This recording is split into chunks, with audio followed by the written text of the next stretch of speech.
అహ్మదాబాద్ విమాన ప్రమాద ఘటన బాధితులను ప్రధాని నరేంద్ర మోదీ పరామర్శిస్తున్నారు. ఇప్పుడు ఆ లైవ్ చూద్దాం.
అహ్మదాబాద్ విమాన ప్రమాదంపై కీలక ప్రకటన చేసింది ఎయిర్ ఇండియా. ఘటనా స్థలిని పరిశీలించిన ఎయిర్ ఇండియా సీఈఓ ప్రమాదంలో 241 మంది మరణించినట్లు ధృవీకరించారు. మృతుల్లో 229 మంది ప్రయాణికులతో పాటు 12 మంది సిబ్బంది ఉన్నట్లు ప్రకటించారు.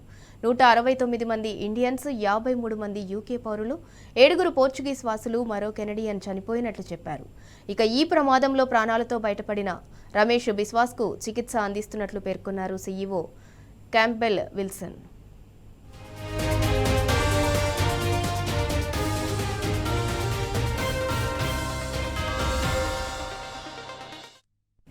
మరోవైపు బీజే మెడికల్ కాలేజీకి చెందిన భవనంపై విమానం కుప్పకూలటంతో 24 మంది మెడికోలు చనిపోయారు. దీంతో మొత్తం మృతుల సంఖ్య 265కు చేరింది. దీంతో ప్రమాద స్థలిలో సహాయక చర్యలు కొనసాగుతున్నాయి.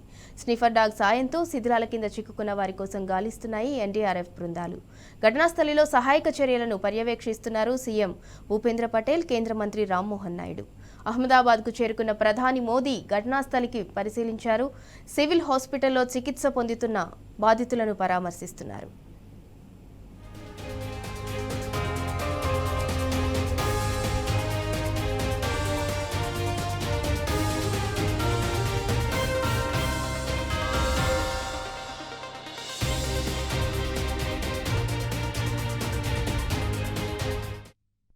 ఇదిలా ఉంటే ఈ ఘటనపై దర్యాప్తును ప్రారంభించింది భారత విమాన ప్రమాద దర్యాప్తు మండలి. ఇందుకోసం బ్రిటన్, అమెరికా బృందాలు అహ్మదాబాద్కు చేరుకున్నాయి. ఈ ప్రమాదంపై విచారణకు పూర్తి సహకారం అందిస్తామని పేర్కొంది ఎయిర్ ఇండియా. ఇప్పటికే హాట్లైన్ నెంబర్ 1800569144ను అందుబాటులోకి తెచ్చినట్లు వెల్లడించింది. అదే సమయంలో మీడియాకు ఓ విజ్ఞప్తి చేసింది. ప్రయాణికుల సమాచారం కోసం కేటాయించిన హాట్లైన్ నెంబర్కు ఎవరూ ఫోన్లు చేయొద్దని కోరింది. ఈ క్లిష్ట సమయంలో స్థానిక అధికారులతో సమన్వయం చేసుకోవటానికి సాధ్యమైన అన్ని వైద్య సహాయాన్ని అందించడానికి కట్టుబడి ఉన్నామని పేర్కొంది.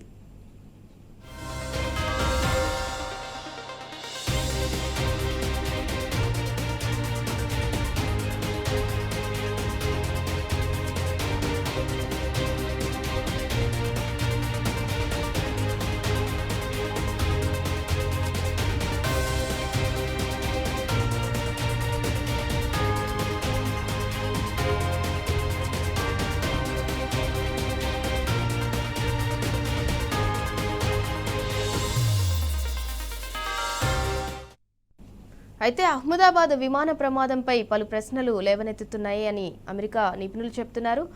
ప్రమాదానికి గురైన ఎయిర్ ఇండియా విమానం సరైన స్థితిలో ఉన్నట్లు కనిపించడం లేదని అనుమానం వ్యక్తం చేస్తున్నారు. ప్రమాదానికి సంబంధించిన చిత్రాలను గమనిస్తే విమానం టేక్ ఆఫ్ చేసే సమయంలో స్లాట్లు, ప్లాఫ్ల అమరిక సరిగా ఉందా అన్న ప్రశ్న తలెత్తుతోందన్నారు. ప్రమాద సమయంలో ముక్కు భాగం పైకి లేచి ఉన్న స్థితిలో ఉండగానే విమానం నేలపైకి కుంగిపోయినట్లు కనిపిస్తోందన్నారు.